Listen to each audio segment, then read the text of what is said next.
Welcome to TMZ Live. Harvey Levin here. Charles here. So this is really tragic, but John Elway, one of his best friends, died after a horrific golf cart accident. John was at the wheel, and I want to say very quickly, there is no evidence he did anything wrong, but there is now a police investigation. Right, an investigation because Jeff Spurbeck passed away early this morning. 1:10 a.m. is what the listed time of death is. This accident actually happened on Saturday evening, and we told you about this, but they had been keeping Jeff on life support while they were preparing for organ donation. And then early this morning, finally that process was done, and he passed away at 1 o'clock in the morning. We'd actually been told for 2 days that this was just a matter of time. Right, and the family was prepared for this. So what now happened? The investigation. So we should explain kind of the background here. So on last Saturday, John and Jeff, their wives, and John's son, apparently had gone to Stagecoach to see a couple of shows, then came back to where they live, or one of them lives, and they went to a party in this private country club. Yes, the Madison Country Club out in Palm Springs. Then they all got in a golf cart to go to the home where they were staying, and something happened. Jeff was on the back of the golf cart standing and somehow lost his balance, and as the golf cart was moving, he careened off the golf cart and was bouncing on the asphalt and sustained catastrophic head injuries. Right, and witnesses there say, that John was immediately on the phone, called 911, and paramedics got there, were told within about 5 minutes, and Jeff was rushed to the hospital, but they were not able to save him. The injuries were that traumatic. The police are now investigating, obviously because there is a death that is involved, but the police were not there on the evening of the accident. And the reason they weren't there that night is because Stagecoach was going on. There were obviously thousands and thousands of people there, and the drill was that the sheriff's department, which covers this area, all of the officers were over at Stagecoach, and when a 911 call came in during the Stagecoach performances, unless it was an apparent crime, they didn't respond. Right. They might have responded otherwise, right, but they didn't hear. So that's kind of why the paramedics came.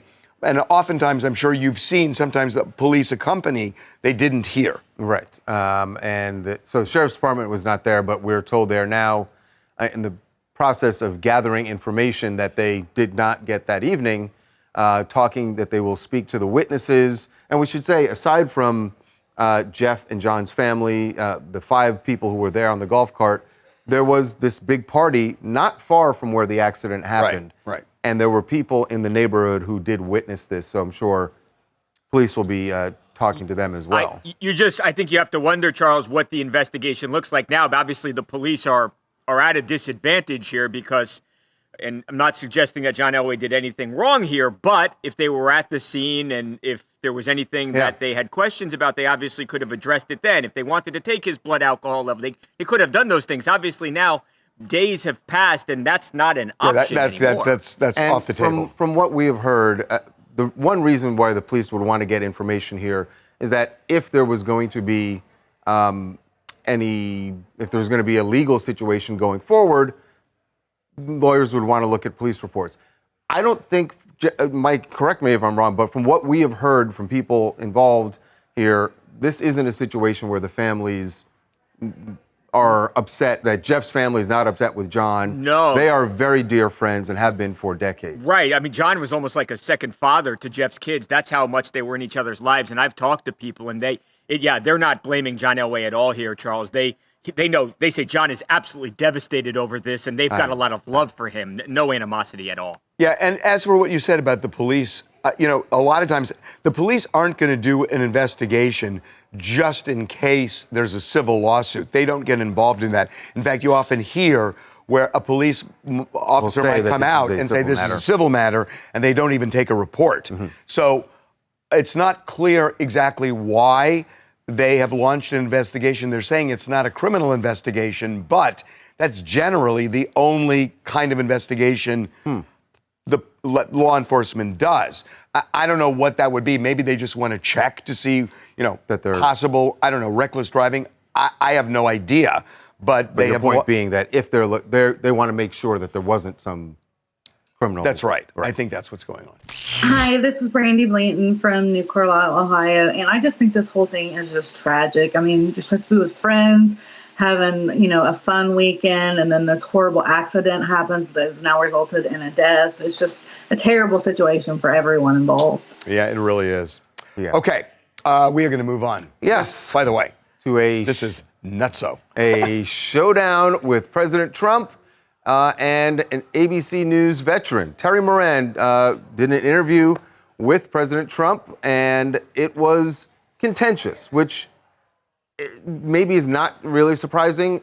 What is surprising is what was contentious, because it seemed very obvious to most people what Terry Moran was trying to, I think, very politely convey to the president, and yet the president went after him in a, I have to say, a really mean way that was unwarranted, considering how long Terry Moran has been in the news business. But here is the interaction where they're talking about Kilmar Abrego Garcia. This is the Maryland man who was deported to El Salvador and who the Trump administration now insists was a member of the M13 gang. The MS-13 gang. Gang.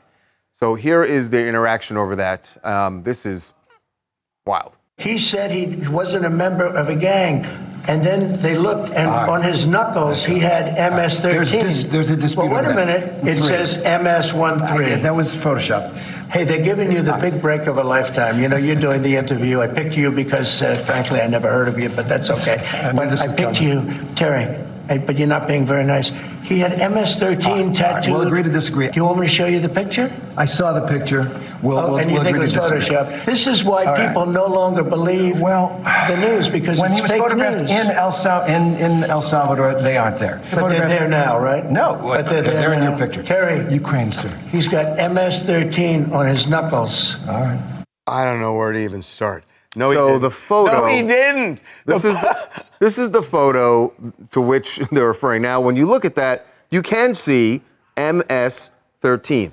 That MS-13 was placed there, as Terry said, photoshopped on there by the Trump administration to convey what they think those symbols In other words, meant. MS-13 was not on his hands. Is not. It was placed there apparently by the administration to emphasize the point that the symbols supposedly stand for that. Right. Donald Trump seemed to think MS-13 were on his hand, which they weren't, which Terry was trying to convey. When you watch this, it's like you give a little information, and then he's saying, well, this is the example of the fake news media.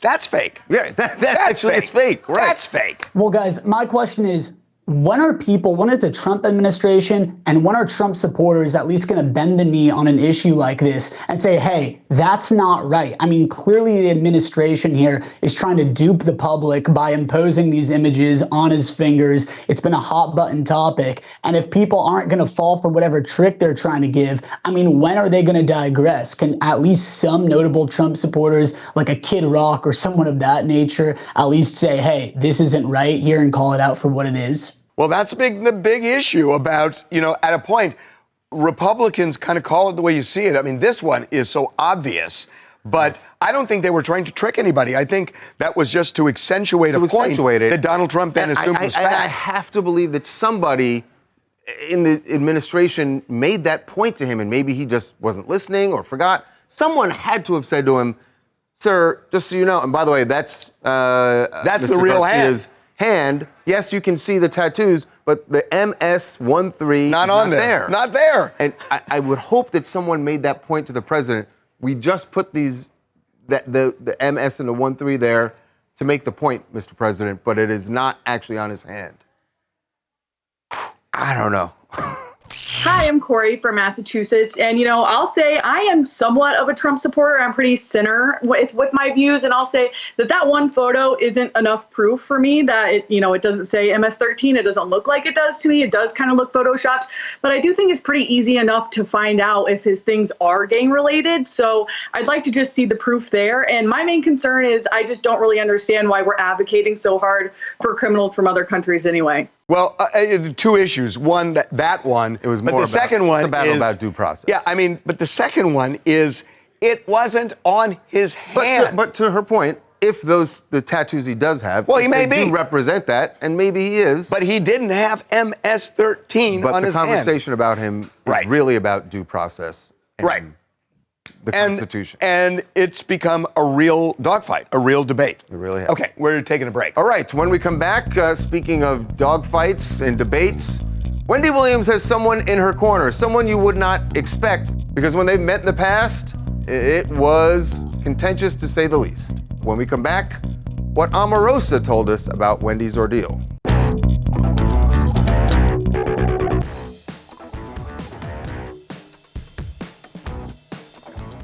Well, as Wendy Williams gears up for the battle to dissolve this guardianship, she's got some people in her corner. Obviously, we've seen her fans show up outside of the assisted living facility where she is, as she puts it, being held prisoner on the 5th floor. But now we ran into someone here in Hollywood who obviously we needed to ask about Wendy, because when Omarosa has been on Wendy's show, in particular the first time when she went on, things have gotten very heated, and if you remember, this was way back in 2008. It was almost like they were both alphas, and they wanted to own the conversation. I think they are both alphas. And they sniped at each other nonstop. So when we got Omarosa out in Hollywood, we asked her what she thought of what Wendy's going through right now. Here's what she had to say. Wendy Williams, the conservatorship. Obviously, you have your history with Wendy. What do you make of her situation right now? Free Wendy. This conservatorship needs to end. And I pray that she is able to get from under that and be able to make decisions for herself. Enough is enough. Omarosa, I love you, Omarosa! Let Wendy Williams live. Free Wendy. Wow. Rowdy night in Hollywood. Not holding grudges, though. Tuesday That's night? I know. Huh? We have boring lives. We have very boring lives. Really interesting that, by the way, it's not a technically, it's kind of the same, but in New York they call it a guardianship. Nonetheless, it is the same kind of thing. Yeah. It's actually really good and nice to see Omarosa rooting for Wendy. At this point, I think we're all rooting for Wendy, so it's not surprising that she's saying that she needs to be freed and let go and kind of just put back out there. That beef was so long ago. They've already talked about squashing it. Omarosa said that if Wendy did have a show, she would love to go back on it. So I think this is just Omarosa just really sticking her neck out to just be another voice that's out there, vouching for Wendy to be free again. So what you should know is Wendy now is convinced that the judge is not going to let her out of this guardianship, that it has been contentious. Wendy feels the judge has it out for her. Whether it's true or not, that's the way she feels. And so plan B is jury trial. Jury trial, and Joe Tacopina, the guy who just won the A$AP Rocky case, is going to try the case before the jury. And I stopped making predictions about what juries will do after O.J. Simpson, but I have a prediction here. They are going to let Wendy Williams out of this guardianship. I have now talked to her for hours and hours on end, and there is just no way when Wendy Williams takes that stand and they listen to video, watch video of her talking over the last couple of months, no way they're going to say that she should be under a guardianship, much less one that basically locks her on a floor where she almost never can get out. It just, there's no way that, I would bet a lot of money that she's out of this guardianship when this jury trial, when the jury reaches a verdict. Hey, what's up, guys? This is Diamond in Dallas. Now, listen, anybody with 2 ears and 2 eyes can clearly see that this is a personal attack on Wendy Williams. This guardianship was not designed to protect her. It is designed, in my opinion, to punish her, to take her down. And I agree with you, Harvey. No jury will find that this is right in any way, shape, or form. And I am praying that God will give her the victory. Go, Wendy. There's one thing better than God here. Joe Tacopina. I'm just saying. I mean, okay. I'm sorry, but it's not going to be great. I'm sorry. It's not Not too much. Not sorry. too much. Sorry, Man, it's not divine intervention. Joe far Tacopina away, is going to get her off. I'm you sorry. want to talk about That's better just my than opinion. God? Okay, sorry. Okay, we're going to move on. Wow. Speaking of hyperbole, Ben Affleck. I'm not taking that back. I'm not. Better than God. Yeah. What? Okay. Oh, yeah. All right. You sit there and pray, or you have Joe Tacopina. Which are you choosing? Which are you choosing? This is the hill you want to die on? Yeah, I do. And I may. By lightning. Yeah, I know. I'm concerned. Speaking of hyperbole, Ben Affleck talking about the greatest day of his life, or one of the greatest days of his life. He, of course, acknowledges the birth of his children. Every parent does that. But not necessarily his marriage, yes. But after that, the greatest day has to do with his now good friend, Tom Brady. And I would imagine this was before they became good friends. This is pretty awesome. Listen to him describe it. He was on the New Heights podcast. The fact that he's talking to the Kelce brothers might have influenced why he chose this story as the greatest day. What kind of routes are you running?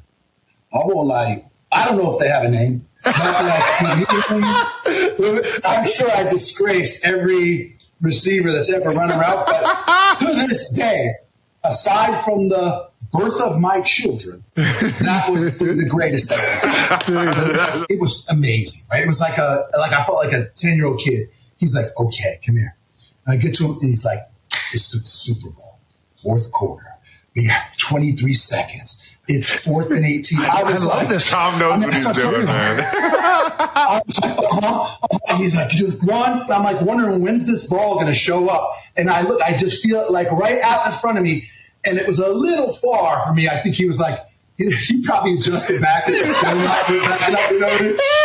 I reach out and I have to go, all I have to extend, I catch it. I mean, I want to hear Tom Brady's account of this catch because he makes it seem like it was an amazing catch. But just to give a little context, so they were basically they were both on vacation at the same spot. And of classic Tom Brady, he basically wanted to get working on the football field and knew Ben was there, so he called him and had him just come run routes for him because he had no one else to catch for him. That's weird. Then nobody else was there for. I mean, wow. Well, maybe there weren't any professional football players around, so he just took Ben Affleck. It's really instead. pretty awesome. I actually think it's very cool. Very cool. It's amazing. I completely understand. I know it sounds like you go like, God, why are guys so impressed? That's really cool. That's very cool. That's amazing. Everybody has their Tom Brady. I mean, would the kids be upset if he said it's even better than having the kids? I think he some feels. Some of his kids would be like, "No, we get it, that Dad." way," but he snuck that in because he knew he was going to get in trouble.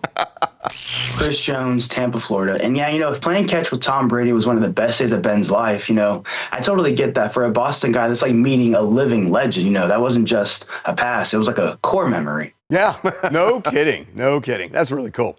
Okay, got to take a break. All right, when we come back, defending Bill Belichick. Did his girlfriend go too far? Well, she has a new defense for what went down during that CBS interview. And in fact, some of Bill's former players are defending him as well and defending Jordan. You'll hear what they said when we come back.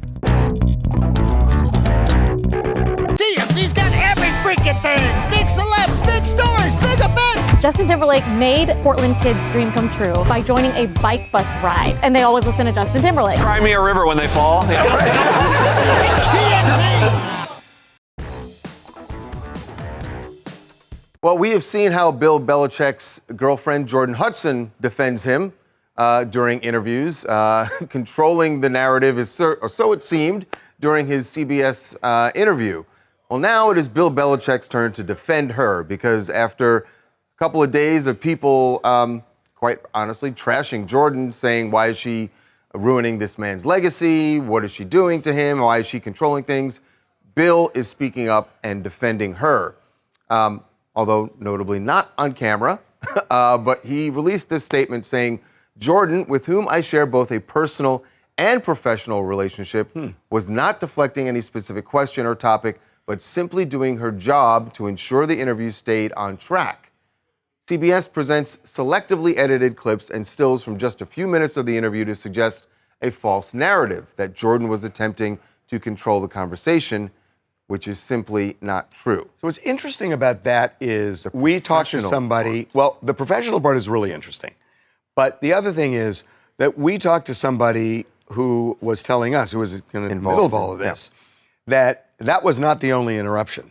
And that and by the way, was CBS also said there were other they said we're only showing this one, but they certainly suggested there were several others. To a point where they stopped the interview. That we know that it stopped down for about half an hour. The professional thing is really interesting, isn't it? Because we did not know, although certainly after seeing the CBS interaction, suspected, but did not know that she was really a publicist. And he didn't say what her title is. He didn't say what the professional was. But it certainly seems like that's what it is, that she's acting as some sort of publicist. One of Bill's former players, or two of his former players, were discussing this, Julian Edelman and Rob Gronkowski. They, of course, saw what happened on CBS, and this was their take on Jordan's relationship with Bill. People are giving an unfair reality of what's going on because she was jumping into that conversation during the interview, just like any PR person would jump in when there's an unnecessary question that probably didn't go over in the pre-production meeting. From what I've heard, Jordan is playing the Bears role, handling all the football ops, handling a lot of his social, a lot of his PR. When you look at this situation and you say, oh, this is his girlfriend jumping in, I think that's unfair. I think she's actually working with Coach Belichick in the professional world, and she probably went and said, hey, no, we're not doing that. Well, I guess the only, and I understand that, but the problem is the question she cut off, or at least the one that CBS showed, was a question about her. Right. So... Well, I mean, the argument could be that they agreed in advance, maybe, not to bring up the personal relationship. I don't know. I mean, I have no idea. Right. Bill actually said that prior in the statement that he and his, I guess, publishers had talked to CBS about it is strictly based on the book. So really, it seemed like anything football related that wasn't in the book, let's say like Robert Kraft questions were rebutted by Jordan and him as well. So according to him, it's not just Jordan questions that were interrupted. It's other football things that did not pertain to the book. Well, then she really is being a publicist, because that's what they generally do. Is like, you're only going to talk about the project that he's here to promote, and that's it. What I want to hear is, because, you know, we talked to somebody who was saying that there was one point where Bill answered a question about sports, and she said that he got it wrong. You got it wrong, that he answered it in the wrong way. That's a little aggressive, if that's true. Jackson, New York City. Bill Belichick has enough money to not have his girlfriend be a publicist. I don't like this at all. Something feels off about this whole situation. And if anything at all, I think the girlfriend put out this statement this morning as well. Oh, that's interesting. Well, I mean, she is the publicist. She is the publicist. Generally, publicists draft statements. That would be interesting if she did, but we don't know that. Funny. Okay, we got to move on. All right, we are going to take a break. Oh, I'm sorry. Yeah, and when we come back, we're going to be talking about President Trump's sweepstakes, to have dinner with him. It is part of the launch of his meme coin, which is going through the roof. Lots of people, some people making money. Is this the White House for sale? Is it fair to say that? We're going to be joined by Michael Knowles, you know, from the Daily Wire and the Knowles Show. He's going to be here to talk about what's going down at the White House these days.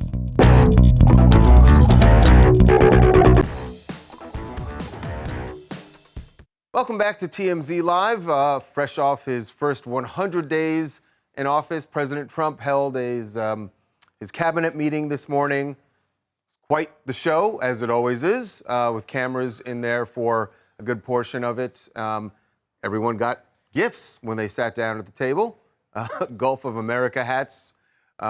So they got into a lot of the business of government. But there's some big business with the president because he has a meme coin that is going through the roof. And he's making a fortune. Lots of people are making a fortune off of this. In fact, and the end some game of the is investors. And the end game is you can win a dinner with Donald Trump at the White House. It's like a sweepstakes with the president, which I don't know that I've ever heard of before. So there are some outlets calling it the White House is now for sale. I mean, that's the way they're characterizing it. Yes, and how does that sit with America? Is it fair? Is it fair to say it? And if it is fair, are we okay with that? Some people obviously are. Joining us now to talk about that in the president's first 100 days is Michael Knowles, you know, from the Daily Wire, as well as his own podcast that he does. Michael. He is a hugely popular conservative voice. And happy to have him with us. Michael, welcome to TMZ Live. Yeah, thanks so much for having me, guys. Pleasure to be here. We are thrilled to have you. I am stunned by this. In case you haven't noticed, I'm old. And I've, been just glued to the television for decades, since I was a kid, watching politics, watching what happens in D.C. in the White House. I've never seen anything like this meme coin before.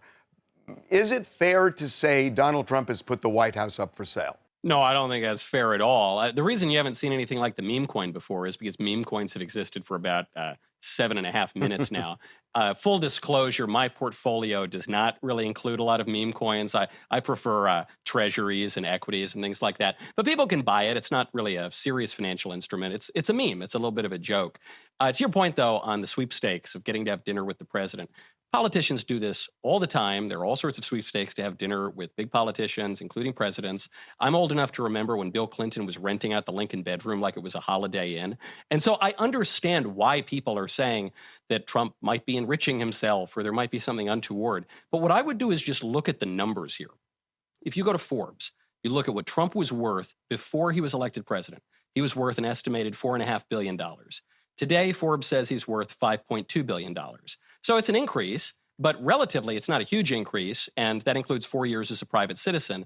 That also was driven in large part by Trump's founding Trump Media and Technology Group, which he did, I will remind you, because he was booted off all of the other media and technology platforms. But he was losing money on his social media platform, and when you look at the 4 years in between, he had all sorts of problems paying lawyers and businesses failing, and we're looking at 100 days where it's been supercharged. So to look back 4.5 years doesn't feel quite right because those 4 years in between were not exactly salad days for Donald Trump. You're right. It has taken off relatively well, and he's had a relatively modest increase in his net worth. But then if you look at the other numbers and you compare that to someone like his immediate predecessor, Joe Biden, when Joe Biden was elected vice president, he was worth $100,000. Today, just after leaving office, Joe Biden is worth an estimated $10 million. That's a pretty big jump. I didn't think the presidency paid that much. Barack Obama entered office. He was worth $1.3 million. Today, shortly after leaving the White House, he was worth $20 million. But it's post-presidential stuff. But it's post-presidential stuff. Right. Everybody knows that after they leave the White Office, speeches, and all that stuff. We know that. What we haven't seen is someone doing it while they're in office. I think that's what feels different to Harvey. I'm not giving you numbers of Barack Obama after having been out of office for 7 or 8 years. I'm telling you that very shortly after leaving the White House, he got that great $20 million deal. A better example probably is the Clintons. Bill Clinton, when he entered office, was worth something like $700,000. When he left the White House, he was worth, I think it was about $10 million. That the Clintons, while his wife was preparing to run for president, made $240 million, and their slush fund foundation raised $2 billion before shuttering the minute that she lost the White House. So I'm not denying that politicians make money on offices. By the way, we haven't even touched on Joe Biden's entire family enriching themselves on his government service. I'm just pointing out when you look at those kinds of jumps, especially including Trump having been a private citizen and a famously successful businessman for 4 years in there, the amount of increase in Trump's net worth is relatively modest, actually. One thing that we have seen reflected is the polls, and that maybe the U.S. citizens don't like what they're seeing happen in the office with the president enriching himself and also helping friends and revenge. I mean, I agree. Look, all presidents, I think, help their friends and some of them probably even get revenge, but nobody has done it in such an open manner where they're just saying it every day. The president coming out and launching investigations and things like that. That's what feels different. But investigations against people who had contrary opinions. Right. And the polls, we should say, like, we'll just take the Fox poll, so that's the one you would think would be lean more his way, but the disapproval is at 55%, and it's higher on some other polls, but clearly the American people don't like some of what they're seeing. I'm a little bit skeptical. First of all, the only poll that matters as far as I'm concerned is on Election Day. So the fact that Trump was able to win the popular vote for the first time as a Republican in 20 years tells me there is a groundswell of popular support. So who knows? Maybe it goes up one day, maybe it goes down one day. To your point, though, on we've never seen the clarity of a politician punishing his enemies and rewarding his friends. I don't think that's true. I think in 2010, Barack Obama went on Univision and said verbatim his view of the political campaign, which was, we're going to punish our friends and we're going to reward our enemies who stand with us on issues that are important to us. That is a verbatim quote from Barack Obama. In this case, though, you got to ask yourself, is Trump really rewarding his friends? Because Trump has one best friend, one best rich guy friend in the White House. Who is it? Obviously, it's Elon Musk. Who's benefiting? I know he's hurting on Tesla, but yeah, I don't think he's benefiting. He's benefiting. He tried to turn that around with the sale. When you start looking at what he was trying to do with Starlink, I mean, he's getting involved with the FAA on that. He is involved in all of the organizations that he's tampering with that benefit him directly. So that is undeniable. Elon Musk has been a government contractor for a very long time. His businesses have been involved with the government for a long time. So I'm just looking at the bottom line money. If the claim is Trump is enriching his friends, then I say, okay, in December, right before Elon starts with Doge, his net worth was over $480 billion. His net worth today, directly because of his involvement in Doge, is $330 billion. That means the president's best rich guy friend in the White House lost $150 billion on the whole deal. If Trump's trying to enrich his friends, he's got to do a better job of it. Well, maybe he does, but Elon Musk should not. Look, can't we agree that if Elon Musk has business with the federal government, he shouldn't be involved in the parts of the federal government that affect him? I mean, that's just basic conflict of interest stuff. At least can we agree on that? Yeah, I'm not so sure that bringing in a businessman to help clean up the government is such a bad idea. You got to remember, Doge is not a novel concept. It goes back to the Wilson administration. FDR had his own version of it. Truman had his own. Reagan had his own. Al Gore, actually, only as vice president, eliminated 250,000 federal jobs and consolidated 800 agencies. So this is the sort of thing that's happened for a very long time. The other thing you have to remember here is Trump didn't exactly hide the ball on this. Trump was campaigning on the trail with Elon Musk. Elon was speaking and kind of jumping around and dancing at a lot of those Trump rallies. Yeah, but that's not why, Michael, that's not why people voted for Donald Trump. Come on, I think it was a big reason. Corruption. I think corruption was a big reason. Immigration, they want to clean it out of the government. Immigration and the economy. Come on, we know that. Doesn't that all tie in? I mean, the open borders policies under Biden was a corrupt practice. It was in violation of the law. A lot of the financial dealings were very corrupt. So again, my point is not that you have to love Elon or that you have to love Doge even. I'm just saying Trump campaigned on this, and specifically on this guy doing this thing. So when most voters go out there and elect Trump, they're electing Doge, and I think most people are going to be happy with cleaning up the corruption in government and cleaning up a lot of this wasteful spending. Why aren't you practicing law? You're a good advocate. I wanted to have a good life. Listen, Michael, like Trump, Trump in the private sector. And also, a lot more also, fun. Michael, you should just ask him the same thing. The Mr. I'm a lawyer. Why don't you just fire right back at him? Okay, that was a fake question. Sorry. Michael, we love having you on. Thank you, man. Great to see you. Thanks so much for having me, guys. Great to be with you. Really appreciate it. He is good. Yeah. He is good. Okay, we got to take a break. All right. When we come back, the man that police say actually tied up Kim Kardashian and put her in that bathtub takes the stand in the armed robbery trial, and it was quite the spectacle. We'll explain when we come back.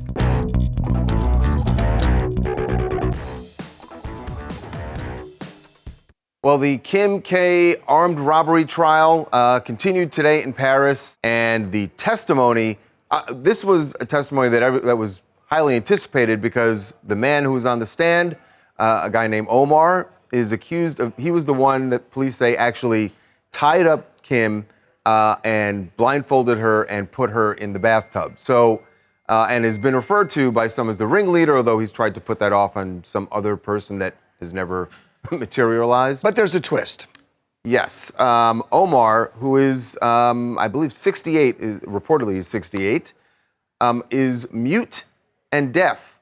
All of his testimony he had to write down and hand to the judge. And you would think the judge would read what he said. And you would think that the questions also would have to be written out in some form, right? Right, unless they could have had an interpreter there. That's true. Right, so the attorney's asking the question, right. and then they have an interpreter, but he had to write down all of his answers, and a lot of his testimony. No, hold on. If the interpreter is doing sign language to him, he could why couldn't he sign sign back to right. Maybe I guess that probably didn't happen then. You're right. There probably was not. And also, is it ASL or is it FSL? I don't know. I'm being serious. I'm not even joking. I mean, I don't know either. Is there French Sign Language different from American Sign Language? I'm assuming it. I don't know. I don't know. Derek? All good questions. Well, this is an interesting wrinkle for a criminal trial because usually you have witnesses and the jury wants to look at their demeanor to assess their credibility. They're looking for cues in how someone presents their answers. And when you're writing all the answers and going through an interpreter, it really undermines that process. It's going to add a level of complexity to this trial because how do you assess whether he's telling the truth if he's just writing the answers and it's going through this interpretive lens? Well, we kind of know, Derek, that she ended up French sign. I know he's looking this up, but we kind of know that. I mean, nobody's really disputing that she was robbed. Even the robbers say that she was robbed. No one's disputing that she was robbed. But you have this man on trial, whether he's the one responsible. He says he wasn't the ringleader. He says he did participate. There's a ringleader. But wait a minute. We know this. That if there's a bank robber and one person's in charge, but there are other people who are kind of the wingmen, they're all the same responsible. No, that is true. But in terms of how you punish these people, they will assess your role in this conspiracy differently. And if he's only able to. By the way, Omar spent a lot of the time on the stand complaining about his conditions. He's already in prison for a different crime and spent, I guess he felt like this was his chance to air grievances. Did you find an answer to this thing? Yes, I did. And so he complained about the prison. But yes, there is, it's actually called LSF. Langue des signes You don't have to do it. français. You don't have to do it with an accent. Langue des signes françaises. So is it the same? No, it's obviously different from American sign But like language. if you do love, how is the word love? It has its own grammar, vocabulary, and alphabet. Well, I don't know what to. It's I learned distinct something from French or English. That's interesting. By the way, Kim takes the stand on May 13th. So she's actually going to fly to Paris. This is a longer trial than I expected. Why is it taking 3 weeks? There's 10 defendants, Harvey. There's 10 defendants. I know, It's but a what- very complicated criminal They trial. all have to be questioned. What are and the then defenses, Derek? Listen, this is you haven't practiced for a long time, but I as a seasoned professional, You know did that these things bankruptcy take time. law. You did bankruptcy law. You never went to court. Give me a break. Wow. Why are we just outing people? Well, yeah, now? I mean, come on.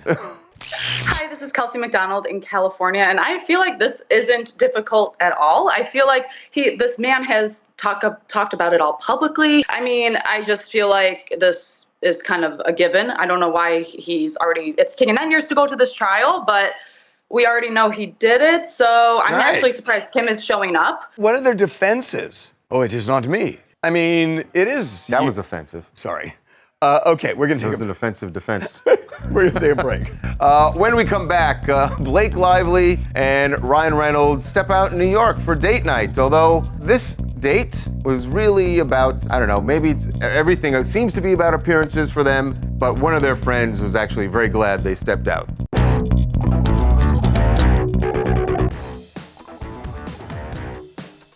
Well, for months, we didn't see Blake Lively and Ryan Reynolds out at anything. They even skipped some award shows. Right. Now they're everywhere. They're out at the opening of an envelope. They're there. Last night they stepped out in New York City, and they had a good excuse to step out because their good buddy Hugh Jackman has a new play, and so they went to support, which is great for Hugh because he gets some publicity for his play. Is it Broadway or off Broadway? I believe I don't know. It's Broadway. Anyone know? I think it's Broadway. Hugh Jackman It's a doesn't do really big deal. off-Broadway. How Yeah, dare he's you, not sir. going to do Can I off-Broadway. hold on before you go on, Charlie? The best play I ever saw was off Broadway. I saw Little Shop of Horrors way back in the day off Broadway, and it was amazing. So there, go on. Because Broadway hadn't been built yet when you were going to plays. That is not true. Yeah, and Harvey, if you came to my high school play, you would have thought that was amazing, too. I'm sure. But Hugh is totally wrapped up in this Justin Baldoni, Blake Lively legal drama that's going on because if you remember, Ryan Reynolds' Nice Pool character had made that comment about like getting an intimacy coordinator there, which Justin Baldoni thinks was like kind of a nod towards like him and Blake filming This Is Us. So, and obviously Hugh Jackman is a part of the Deadpool Wolverine movie. So he's wrapped up in this. It's got to be like awkward to like talk about it. He's adjacent. He hasn't been named in any of the myriad. No. I mean, nobody's ever said he was like citing or anything like that, right? Well, I mean, people think that he could, have to, maybe he has to testify if this ever goes to trial, just like Taylor Swift. Right. But I don't think he was involved in the No, he wasn't like drama. Taylor Swift where she showed up at the apartment while they were talking about this. Everybody likes Hugh Jackman. Who doesn't? Hey, this is Donnie ATV Parmalee from Chicago. Like you were saying, everybody loves Hugh Jackman, man. And I think it was just a great publicity thing on the Ryan and the Blake situation, just showing up there. But I believe that they're good friends anyway off screen. I don't think that it's too much going on with them in a bad way. So I think it was just good publicity on both ends, just going to support a friend. Yeah, they've decided they are not hiding anymore. Getting out living lives. Okay, what else you guys want to talk about? Hey, this is Ace from Charlotte. I just wanted to say this, man. It's unfortunate that we're hearing about the situation with Mr. Spurbeck and John Elway. I'll say this: it's unfortunate that you hang out with your friends and it ends in tragic, untimely death. So I'm praying and sending my condolences to both families involved because this is not something that you can get over in one day. Your friends hanging out and. That's your friend that you can't call on tomorrow. So absolutely, you're so right. One more. Hi, Bridget from Milwaukee, Wisconsin. My comment is for the Trump and the ABC interview. This moment really captures President Trump in his purest form. And not only that, it was quite annoying to see an argument back and forth about knuckles when that really wasn't even the issue. And it's not for us to decide or President Trump to decide. It is really for a judge, and that's law. And respectfully, I want him to put all of that energy that he had for those knuckles in that conversation towards the tariffs that we are dealing with right now. Yeah, I'm not sure he's a sympathetic ear on the points you just made, but thanks for making them. No. Taking a break. All right, when we come back, Katy Perry has heard all the buzz about her going into space, and she's not an astronaut, she's privileged. Well, she's got a response. Don't do the sing-songy thing.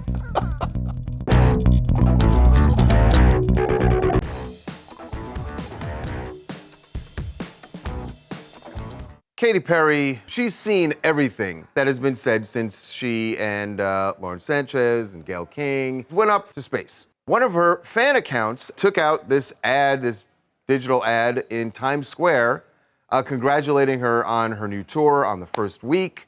And obviously, Katy was moved by this because she got some support instead of people bashing her. And this was what she posted in response. She said, "When the online world tries to make me a human piñata, I take it with grace, because I know so many people are hurting, and the internet is very much so a dumping ground for unhinged and unhealed." I take it with grace, though. Yeah, but I take it with grace as I call you unhinged and unhealed. Is she wrong, though? No, but I love that. She's not wrong. Bless their heart. We'll see you tomorrow.